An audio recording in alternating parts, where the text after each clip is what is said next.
I don't need.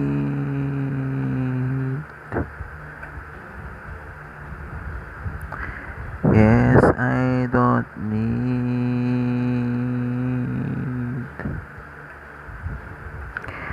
war,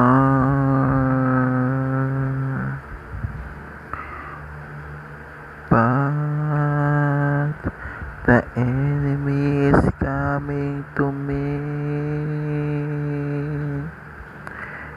I'm insomnia,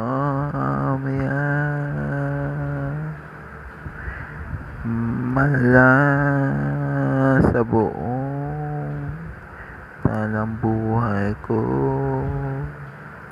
Ngayon ko lang na-experience na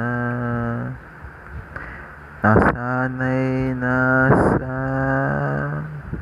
ganitong gawain pag ganito. Teka, ano yun?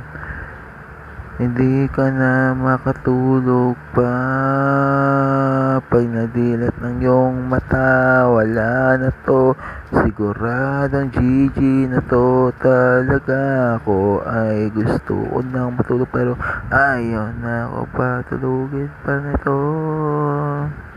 Sarili kong katawan para bang di ko maintindihan ano ang kulang ito. Nasasakal, nadadali ng kung ano-ano, pinaghihigpitan ng kaba at lungkot galit. Gusto ko nang hatakin-patakin ang oras panahon, ngunit subalit tatapwat sa buong talang buhay kong ito. Ano ang nararamdaman ko?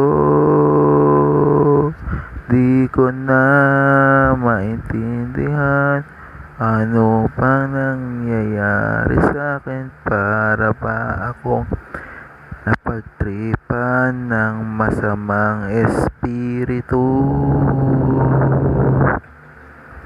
Mga multo naka-display sa kwarto, sa pinto at kisame ng bahay. Ganito din ang nangyari sa 3 AM challenge. Bakit ganon?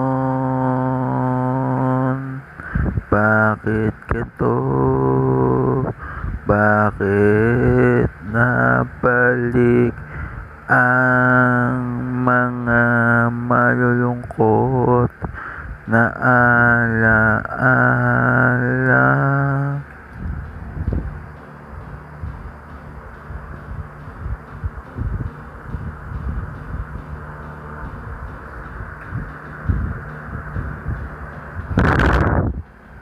Merong isang ligaw na kaluluwa, nakita ko shadow itim, babaeng umiiyak.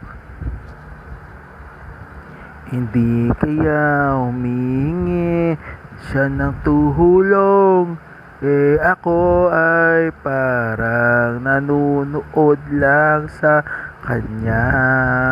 Buti di ko siya inawakan, kung hindi malamang dinala na ako sa mundo niya. Totoo yung sinasabi ko. Hindi ito parang kwentong barbero, pero nangyari ito sa totoong buhay. Ilang taon na nakakalipas. Parang gusto ko natakasan ito. Mga binitiwang salita. Hindi ko alam kung paano dalhin siya sa heaven. Siguro namatay siya, gusto niya pumunta sa langit, pero sinabi ko, nagdasal ako na saan tagapin siya sa langit. Ang sabi ng langit, kailangan ipunin ko raw ang cryptocurrency. Ito nga yung averius.co/mining or yung cryptotabbrowser.com coins.pagecast, pero hindi ko na alam ano pang gusto kong gawin. Ay nako, buo to? Yes, buo. Open all? Yes. Hindi ko na maintindihan anong gagawin natin. Ito na, 543.com. Let's face it to reality. Let's face it, ito reality, permanent, lifetime, forever yun.